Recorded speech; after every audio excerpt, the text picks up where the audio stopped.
I'm connecting the unconnected, linking the unlinked, shaping the unshaped. But then something really surprising happened.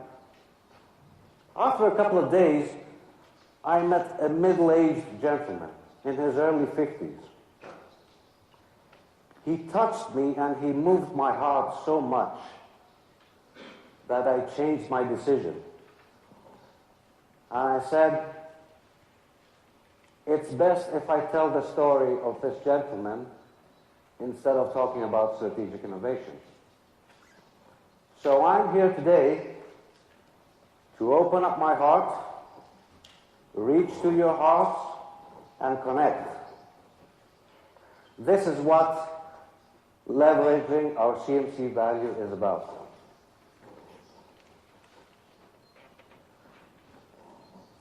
This gentleman, not long ago, once upon a time, just a few years back, 7 years back,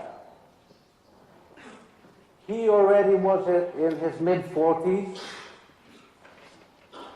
having started as an external auditor, switched to consultant, having worked with Big Four companies such as KPMG and Ernst & Young, switched to the other side of the river, pulled up his sleeves, worked as a CFO, group CFO, and an advisor to chairman, and then decided back in 2003 to open up his own consulting practice.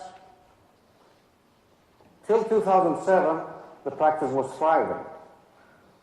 But then he realized that something should be done. And he told me that he decided to differentiate.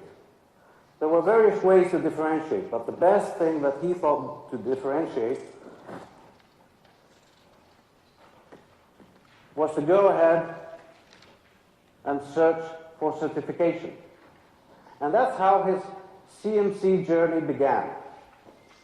It was not an easy journey, to say the least.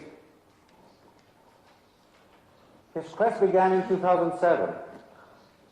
Apparently in his homeland he was not able to be certified, so he searched elsewhere. He was able to become a professional member in an IMC somewhere else in the world, managed to prepare and gradually prepare himself, study, and get certified in 2011, continued building awareness in the market by reaching out to prospective clients with proposals, developing business, signing contracts, doing work, handing in reports, always building awareness, CMC awareness. Towards the end of 2015, this gentleman got appointed to serve ICMCI, and in 2014, he also received an opportunity to contribute and to serve IMC USA. And just a few months ago, when I met him, he got recertified as well. And from now onwards, he told me that he has decided to serve the profession. One thing that surprised me is that when he was telling me his story, I wasn't surprised that he said it will be long, the journey will be long. I started questioning about the adventures and the things that you learn during your journey. And he said, just imagine.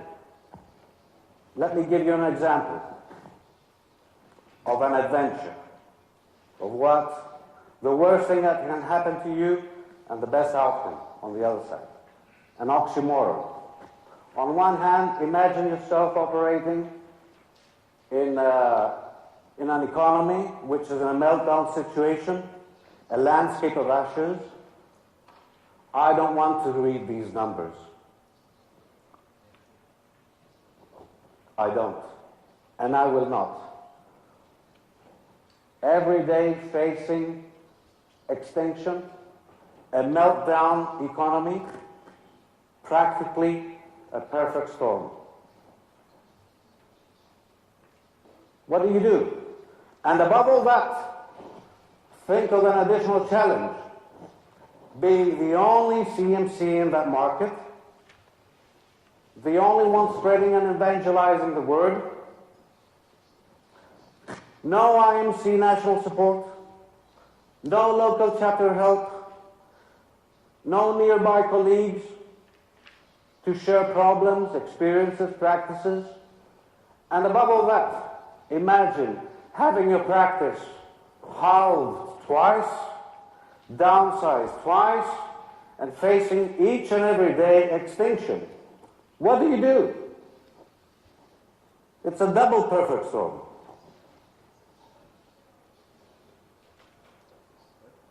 Any guesses? What happened?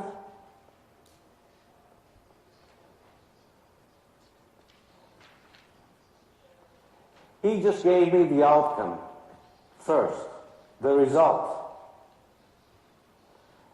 He said overall that he received positive return on investment. His return on investment in terms of membership value was over 125%. How did he calculate that? What he did is calculate the revenue contributions that were attributed to receive reciprocal appreciation business. That's not business that you ask. It's business that is being awarded to you. And he calculated it from year to year. So this is the outcome. I was astonished and amazed, to say the least. And I asked him, how did this happen? He answered, laughing a bit, well, you know what? The best things happen when you're awake, not when you're dreaming. My next question was, well, tell me more. How did you do it? What was the solution? He said, what you should do is start harvesting your achievements down the road and your breakthroughs. That's the only way that you can leverage your CMC value during your milestones. So I asked him, there's a hidden CMC value that I'm not aware of? Oh yes, indeed, he answered. During your milestones, that's when you can leverage, you can discover and leverage hidden CMC value. Your basic milestones are during certification, when you're building awareness, when you're being appointed to serve, when you're being recertified, and overall, when you're serving the profession, giving back to society. Tell me more, I answered. And he said, there's two things that you basically have to do. Okay. The first thing that you have to do is humbly, modestly, very plainly, very simply, no bells and whistles, no boasting, no thrills, very humbly broadcast your achievements, broadcast your milestones. When you're applying for certification, when you achieve certification, when you continually build market awareness during your proposals, your contracts with clients, your reports with clients, when you're being appointed to serve, when every more or less 3 years you get recertified, preparing for recertification and getting recertified, and overall, when you're serving the profession. And the second thing I asked, he said the second thing, most importantly, you have to thank all the people that have helped you during your journey at each and every single milestone. You have to thank your past clients and your past bosses when you were applying for certification. When you got certified, send a thank you note. After all, gratitude is the best attitude. It's human nature. And through all these milestones, show your gratitude, your genuine human gratitude. Say thank you. It's very easy. That's what he said. And that's how you will discover hidden CMC value. There's only one word that centers all: reciprocity. After all, what happens is that, for example, that's what he told me. If you ask for my help, and I help you initially, and I learn that you succeed and go through a breakthrough, I will feel proud of my decision for helping you in the first place. So this will create a virtuous circle. I will want to help you again achieve more things. This is how it happens. This is inside us. It's human nature. In essence, the bottom line, that's what he said, that's what he suggested. Don't ask for business. Don't. Never, ever, ever ask for business. Do two things. Humbly broadcast your achievements and your milestones, and then express genuinely and authentically your gratitude. That's the only way that you will be awarded business. Business which is solid. One of the last things that he told me was, remember, at each and every stage of your journey, always bear in mind Ithaca. That's your destination. And that kept me thinking. Always bear CMC Ithaca in your mind. What could CMC Ithaca be? And I started searching. Another thing he said to help me out, he said, learn about Ithaca, meaning your destination. Hear, listen, Ithaca, and study Ithaca, CMC Ithaca.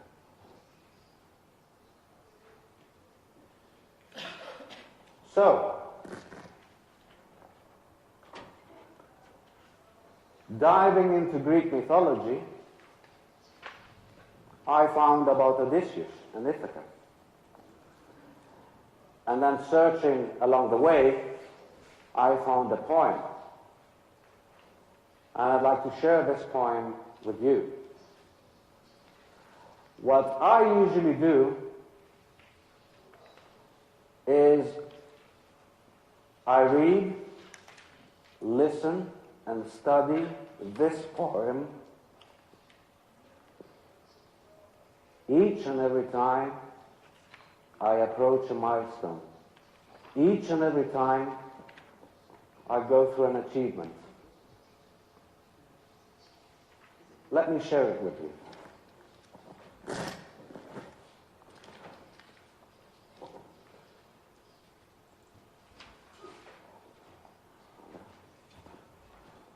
It was easier.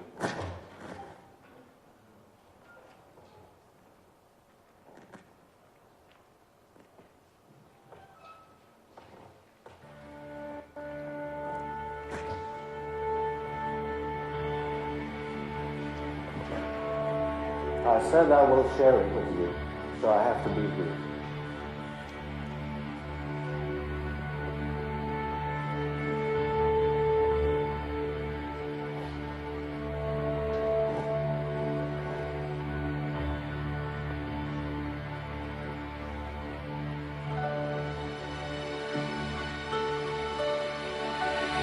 set out for Ithaca.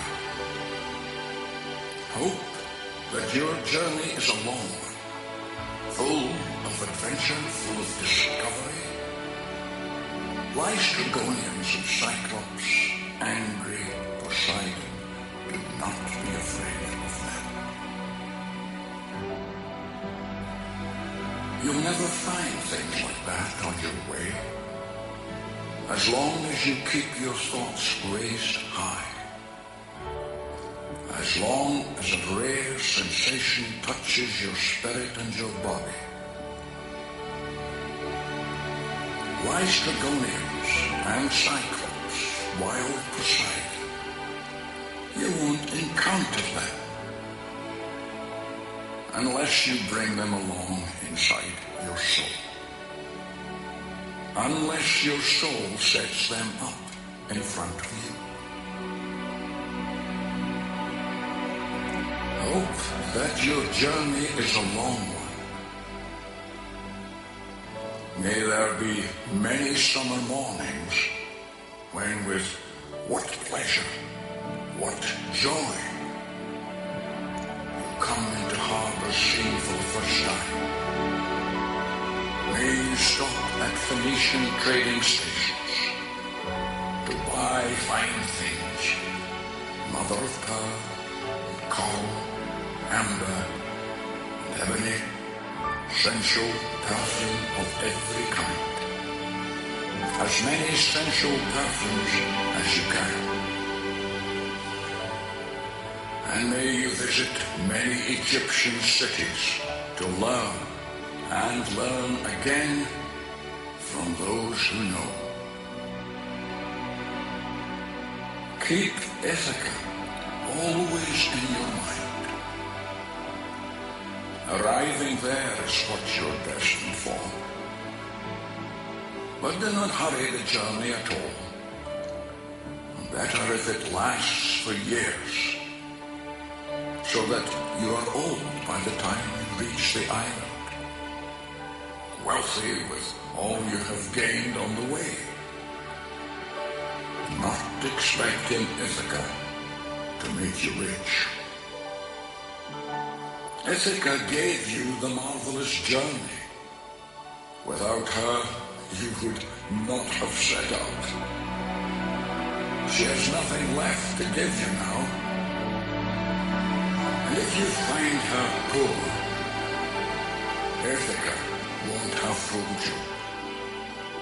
Wise as you will have become, so full of experience, you will have understood by then what these Ithacas mean.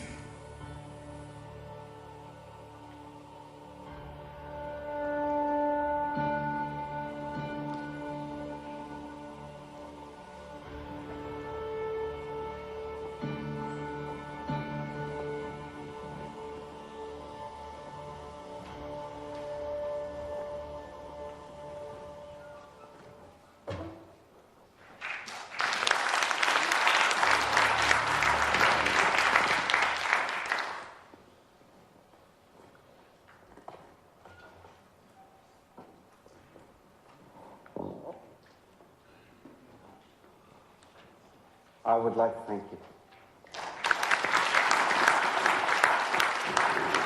Okay.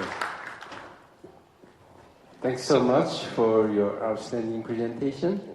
So we're gonna have a 30-minute coffee break, and we